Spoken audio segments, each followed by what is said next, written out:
Praise the lord. ప్రభువైన యేసుక్రీస్తు నామంలో మీకందరికీ కూడా శుభములు తెలియజేస్తున్నాను. మరొక నూతన దినంలో మనల్ని సజీవులుగా ఉంచిన దేవునికి వందనములు. ఈ దినమంతయు తన యొక్క నూతన వాత్సల్యంతో ఆయన మనల్ని క్షేమంగా నడిపించాలని ప్రార్థన చేద్దాం. దేవుడు మనకు అనేక సార్లు అనేక రకాలుగా అనేక అద్భుతాలు చేస్తూ ఉంటాడు. అయితే అద్భుతాల సమయంలోనే కొన్ని శ్రమలు కూడా మనము సహించవలసి రావచ్చు. అయితే ఆ శ్రమలలో కూడా తన యొక్క కృపను ఆయన మనకు చూపిస్తాడు. అయితే మనం చేయవలసింది ఏంటంటే మనము మన యొక్క కన్నులు ఆయన పైన ఉంచాలి, ఆయన వైపే ఉంచాలి. ఆ విధంగానే మనము ఆయనను కలుసుకోగలుగుతాము. మనం చాలాసార్లు చాలా కష్టపడుతూ ఉంటాము, చాలా శ్రమలు భరిస్తూ ఉంటాము. అప్పుడు మనం అనుకుంటాము, ఏంటి ప్రభా ఇది, నాకు ఇంత భయంకరమైన శ్రమలు నాకెందుకు, వీటిని తీసేయి అని ప్రార్థన చేస్తాం కదా. చాలాసార్లు మనం చేసే ప్రార్థన అదే. కానీ దేవుడు మనకు ఆ శ్రమలను మనల్ని పరిశోధించడానికి ఇచ్చాడేమో, పరీక్షించడానికి ఇచ్చాడేమో. ఆ విషయం కూడా మనం జ్ఞాపకం చేసుకోవాలి కదా. మనము ఏ సమయంలోనైనా, ఏ కష్టంలోనైనా, ఏ పరిస్థితిలో, కష్టాలు సమస్యలు ఏవైనా సరే మనం దేవుణ్ణి ప్రార్థిస్తూ ఆయన సహాయాన్ని అడుగుతూ మనము ఆ శ్రమల గుండా వెళ్ళవలసి వస్తుంది ఒక్కొక్కసారి. అలా వెళ్ళడంలోనే మనం దేవుణ్ణి కలుసుకోగలుగుతాం. సామెతల గ్రంథం రాసినటువంటి మహాజ్ఞాని అయిన సొలొమోను రాజు ఆయన చెప్తున్నటువంటి మాట 17వ అధ్యాయము 3వ వచనంలో, వెండికి మూస తగినది, బంగారునకు కొలిమి తగినది, హృదయ పరిశోధకుడు యెహోవాయే. చూసారా, ఏదైనా పరీక్షించబడాలంటే వెండిని మూసలో పరీక్షిస్తారు, బంగారును కొలిమిలో పరీక్షిస్తారు. అయితే ఆ విధంగా పరీక్షించబడినప్పుడే అది శుద్ధమైనదా కాదా అనేది వాళ్ళకి తెలుస్తుంది.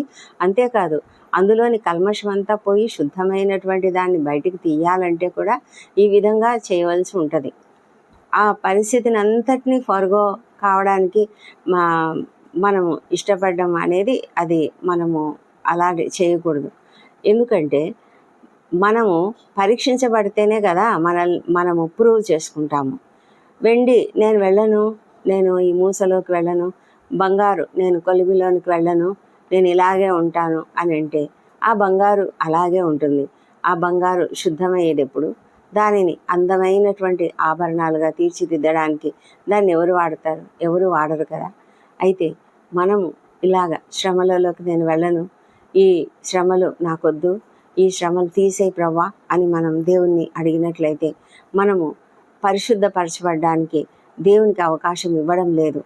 మనము మనల్ని మనం సరి చేసుకోవడానికి మనలో ఉన్నటువంటి చెడు గుణాలైనా, పాపపు గుణాలైనా, లేకపోతే మన దేవునికి అయిష్టమైనవి ఏమైనా వాటిని అవన్నీ తీసివేయబడాలంటే తప్పకుండా మనం కూడా ఈ కొలిమి గుండా వెళ్ళవలసి ఉంటుంది. ఆ విధంగా అయినప్పుడే మనం శుద్ధీకరించబడతాము. మన హృదయాన్ని పరిశోధించేవాడు యెహోవాయే. ఈ హృదయాన్ని పరిశోధించే సమయంలోనే దేవుడు అనేక విధాలుగా మనలను శ్రమలకు గురి చేయవచ్చు. మనకు బైబిల్ గ్రంథంలో ఉన్న ఒక గొప్ప ఉదాహరణ షద్రకు, మేషకు, అబేద్నెగోలు. వారు ఒక గొప్ప పరీక్షకు నిలబడ్డారు. ఆ రాజుగారేమో ఒక పెద్ద ప్రతిమను చేయించాడు. ఆ ప్రతిమకు ప్రతి ఒక్కరూ నమస్కరించాలి అని. అయితే వీళ్ళు ఏమంటున్నారు?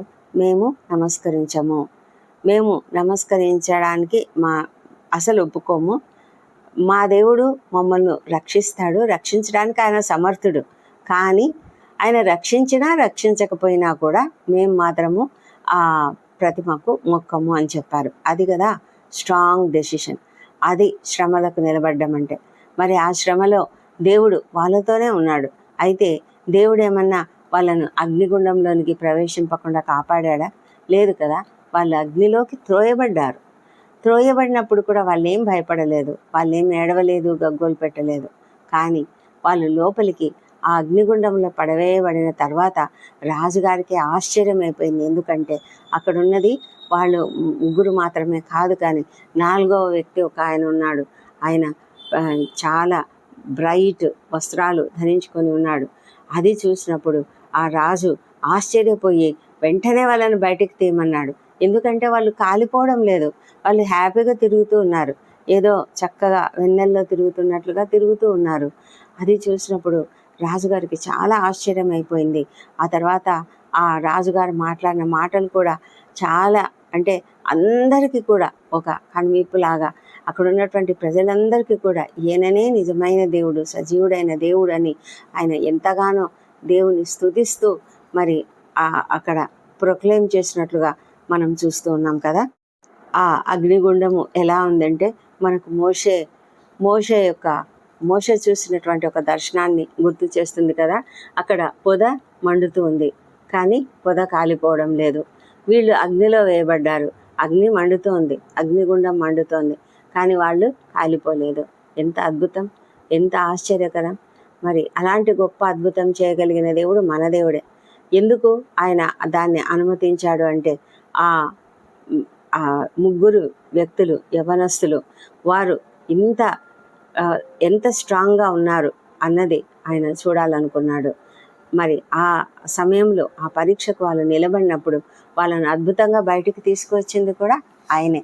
అంటే అర్థమయ్యేది ఏంటంటే మనం ఎంత శ్రమలో ఉన్నా ఆ శ్రమలో దేవుడు మనతో ఉన్నాడు, ఆయన మనతో నడుస్తున్నాడు, మనతో పాటు ఆయన కూడా సఫర్ కావడానికైతే ఆయన ఇష్టపడుతూ ఉన్నాడు. కాబట్టి మనం దేని గురించి కూడా భయపడవలసిన అవసరం లేదు. ఈ శ్రమలు వచ్చినాయి అన్నప్పుడు ఆ శ్రమల గురించి మనము దిగులు పడుతూ, దుఃఖపడుతూ, బాధపడుతూ, ప్రవ్వా ఈ శ్రమలు తీసేయి అని అడగవలసిన అవసరం లేదు. ఎందుకంటే దేవుడు మనల్ని శుద్ధీకరించడానికి, శుద్ధ సువర్ణంలాగా బయటికి తీయడానికి ఈ శ్రమలు మనకు పని చేయాలని దేవుడు కోరుతూ ఉన్నాడు. మన జీవితంలో ఏదైనా శ్రమ వచ్చింది అంటే దానికి ఒక ఉద్దేశం ఉన్నది, దేవుని యొక్క ఉద్దేశం ఉన్నది. కాబట్టి ఆ ఉద్దేశం మేరకే ఆ యొక్క శ్రమ వచ్చిందని మనం అర్థం చేసుకోవాలి. మనము ఆ పెయిన్ భరించినప్పుడు, ఆ నొప్పి, ఆ బాధ, అదంతా కూడా భరించినప్పుడు మనము దేవునికి వ్యతిరేకంగా మనం ఆలోచించకుండా దేవుణ్ణి స్తుతించడం అనేది నేర్చుకోవాలి. ఇశ్రాయేలీలు భయంకరంగా సణిగారు. దేవుడు వాళ్ళని కూడా ఒక రకమైన శోధనలో గుండా తీసుకువెళ్ళాడు.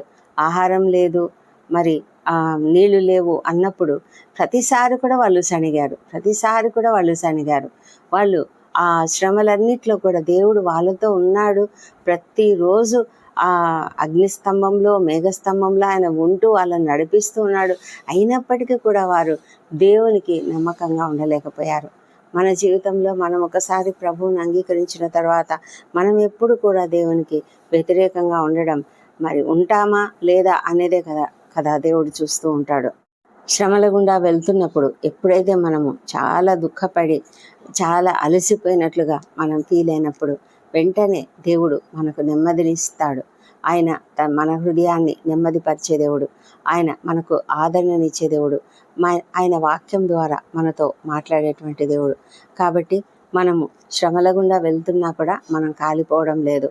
ఒక బర్నింగ్ బుష్లో మనం ఉన్నాం, కానీ మనం కాలిపోవడం లేదు అని గుర్తుపెట్టుకోవాలి. ఎందుకంటే దేవుడు మనతో ఉన్నాడు. అదంతా కూడా ఆ అనుభవం అనేది మనకు ఇవ్వడానికి దేవుడు ఇష్టపడ్డాడు. దాన్ని మనం తీసుకోవాలి, దాన్ని మనము అనుభవించాలి. అంతేకాని దాని గురించి మనము చింతపడవలసిన అవసరం లేదు. దానిలో నుంచి మనం తప్పకుండా క్షేమంగా బయటికి వస్తాము. ఇందులో నుంచి మనము ఎలాంటి నష్టం కలగకుండానే మనము ఇంకా గొప్పగా ఆశీర్వదింపబడేలాగా మనం అందులో నుంచి బయటికి వస్తాము. ఎందుకంటే దేవుని దృష్టిలో నువ్వెంతో విలువైన వాడవు, బంగారంలాగా విలువైన వాడవు, వెండిలాగా విలువైన వాడవు, విలువైన దానవు. మిమ్మల్ని ప్రతి ఒక్కరిని కూడా దేవుడు రిఫైన్ చేస్తూ ఉంటాడు. ఎల్లప్పుడూ కూడా శుద్ధీకరించడానికి ఆయన ఇష్టపడుతుంటాడు. మనము ఆయన యొక్క ఆభరణాలంలాగా, అంటే మనము ఆయన యొక్క నిధులము. ఆయన ఖజానాలో ఉన్నటువంటి మంచి విలువైన ఈ ఖనిజాలు ఉంటాయి కదా, అలాంటి ఖనిజాలలాగా మనం ఉన్నాము. అయితే మనలను ఆయన ఇంకా ఇంకా శుద్ధీకరించి ఇంకా ఇంకా అధికంగా షైన్ అయ్యేలాగా, బాగా ప్రకాశించేలాగా, విలువైన వారిగా చేయడానికే ఆయన ఇష్టపడుతున్నాడు. కాబట్టి వీటిని గుండా మనల్ని అనుమతించినప్పుడు మనము ఎప్పుడు కూడా దిగులు పడకుండా సంతోషంగా వీటిని అనుభవించడానికి మనము ఇష్టపడదాం. అలాగైనప్పుడే మనము నిజంగా దేవుణ్ణి మహిమపరచగలుగుతాం. ఏ పరిస్థితుల్లో అయినా మనం ఆయనను స్తుతించడం నేర్చుకుందాం. ఆ స్తుతిలో మన యొక్క శ్రమ కనిపించదు. మనము నిత్యము ఆయనకు మహిమ చెల్లిస్తూ ఉన్నప్పుడు మనం ఎంతో ధైర్యంగా, ఎంతో చక్కగా మనము ఆ పరిస్థితిలో నుంచి బయటకు రాగలుగుతాం. దేవుడు మనల్ని ఆ విధంగా నడిపించాలని కోరుకుంటూ దేవుడి కృపావార్తను దీవించునుగాక. ప్రార్థించుకుందాం. పరిశుద్ధుడా, సర్వోన్నతుడా, శక్తిమంతుడా, నీకు వందనములు, స్తోత్రములు. అవును ప్రభా, నీ వంటి గొప్ప దేవుడు ఎవరు కూడా లేరు. నీవు నిజమైన దేవుడవు, రాజులకు రాజువు, ప్రభువులకు ప్రభు. మా తండ్రి దేవ, మా జీవితాలలో మమ్ములను ఒక నీ నిజమైనటువంటి ఖజానాలో ఉన్న ఒక విలువైన వ్యక్తులుగా మీరు చూస్తున్నారు. మా ప్రభా తండ్రి, నీ గొప్ప నిధిలో నుంచి మమ్మలను మంచి వ్యక్తులుగా తీర్చిదిద్దడానికి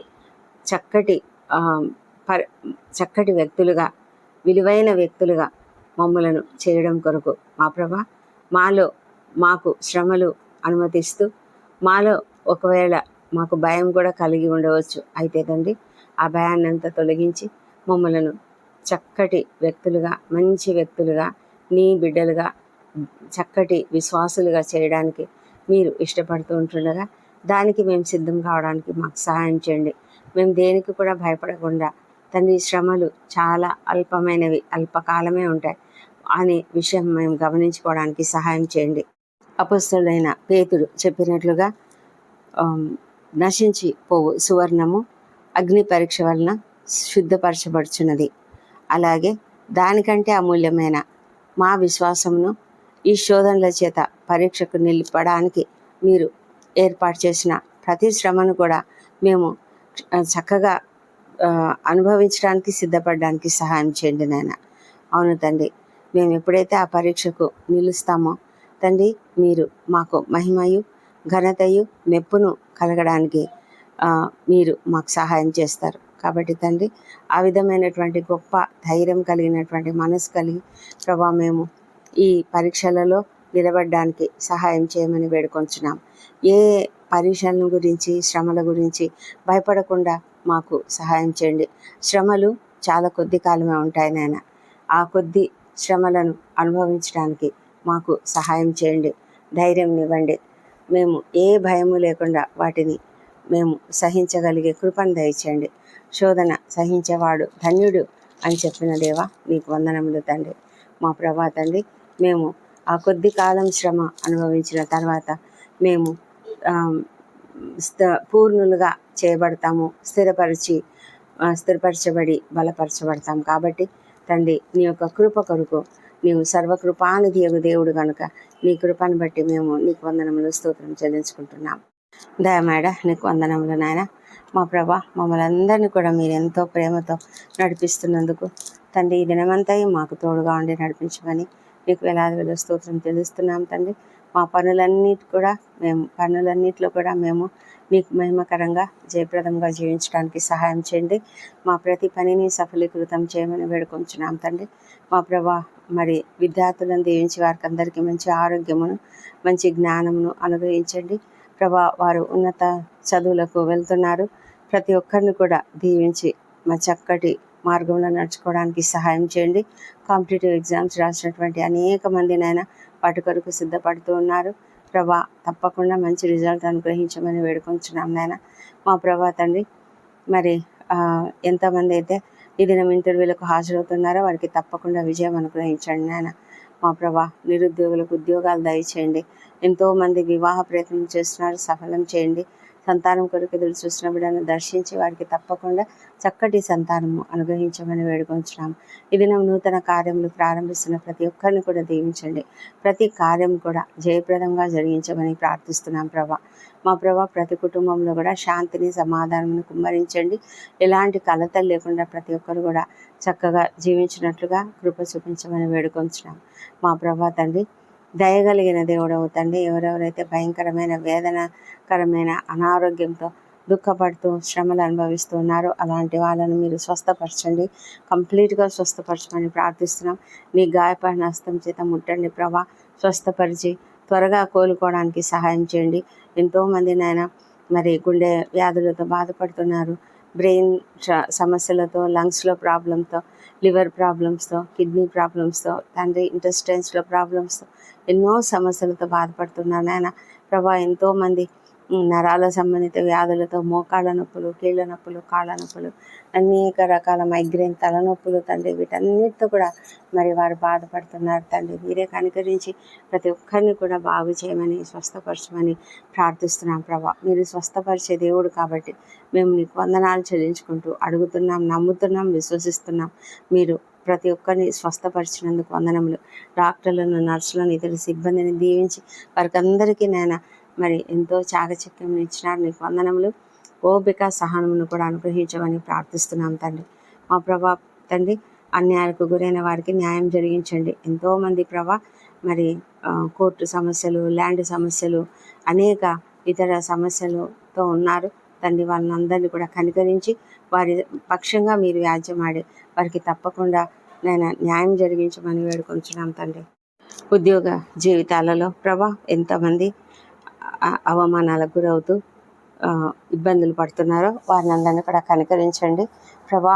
అవన్నీ కూడా నీవు ఏర్పాటు చేసిన శ్రమలేమో మా తండ్రి. ప్రతి ఒక్కరు కూడా వాటిని అన్నిటినీ సహనంతో సహించడానికి సహాయం చేయండి మా ప్రభా. నాయన ప్రతి జీవితంలో కూడా నాయన ప్రతి మనసును మార్చే, అధికారుల మనసులు మార్చండి, కొలీగ్స్ మనసులను మార్చి ఆ పరిస్థితిని అంతటిని కూడా సంతోషకరంగా చేయమని వేడుకొంచున్నాము మా ప్రభా తండ్రి. మరి మా అందరి జీవితాలలో కూడా మీరు అద్భుతాలు జరిగించండి తండ్రి. రాకడ చాలా దగ్గరలో ఉన్నది. మేమంతా సిద్ధపడి ఉండడానికి సహాయం చేయండి. ప్రాముఖ్యంగా ఎవరెవరైతే రక్షణ లేకుండా ఉన్నారో, ఎవరెవరైతే ఇంకా నిన్ను అంగీకరించని వారు ఉన్నారో, కఠినమైన హృదయాలు కలిగి ఉన్నారో వారందరి హృదయాలను మీరు తప్పకుండా మార్చండి ప్రభా. మా తండ్రి దేవా, నీకు అసాధ్యమైనది ఏదీ లేదు ప్రభా. మరి వారి యొక్క రాతి గుండెను తీసివేసి మాంస గుండెను పెట్టండి. వారి మనోనేత్రాలను వెలిగించి నీ యొక్క సిలువ విలువను అర్థం చేసుకునే కృపను మీరు దయచేయమని ప్రార్థిస్తున్నాం తండ్రి. దేవా, నీకే వందనములు. ప్రపంచమంతటా శాంతి సమాధానం అనుగ్రహించండి ప్రభా. యుద్ధ వాతావరణం తీసివేయమని ప్రార్థిస్తున్నాం. ఇజ్రాయెల్ దేశంను దీవించండి, యెరూషలేమును దీవించండి. వారి నగరాలలో క్షేమము, వారి ప్రాకారములలో నెమ్మదిని దయచేయమని ప్రార్థిస్తున్నాం ప్రభా. మా తండ్రి దేవా, మరి మా దేశంను దీవించి మా దేశంపై నీ పరిశుద్ధాత్మను కుమ్మరించండి. ఎంత అన్యాయాలు, అక్రమాలు జరుగుతున్నాయి ప్రభా, మీరే కనికరించమని ప్రార్థిస్తున్నాం తండ్రి. అద్భుతాలు చేయి దేవుడు ఉన్నాయన. అధికారులు, ఉద్యోగులు, పరిపాలకులు అందరూ కూడా నీతిగా, నిజాయితీగా పనిచేయనట్లుగా ప్రభా, ప్రతి సమాజంలో ఉన్న భయంకరమైన పరిస్థితులన్నింటినీ కూడా మీరు సరిచేయమని ప్రార్థిస్తున్నాం తండ్రి. దేవాప్రభ, ఈ దినం బర్త్డేలు, వివాహదనం జరుపుకుంటున్న బిడ్డలను దీవించండి. గడిచిన సంవత్సరం అంతా మీరు వారికి చేసిన ప్రతి మేలును బట్టి నీకు వందనములు. రాబోయే సంవత్సరంలో ఇంకనూ అధికమైన మేలులను వారికి అనుగ్రహించండి. వారిపై నీ ముఖకాంతిని ప్రకాశింపజేసి సంతోషము, సమాధానం అనుగ్రహించమని ప్రార్థిస్తున్నాం.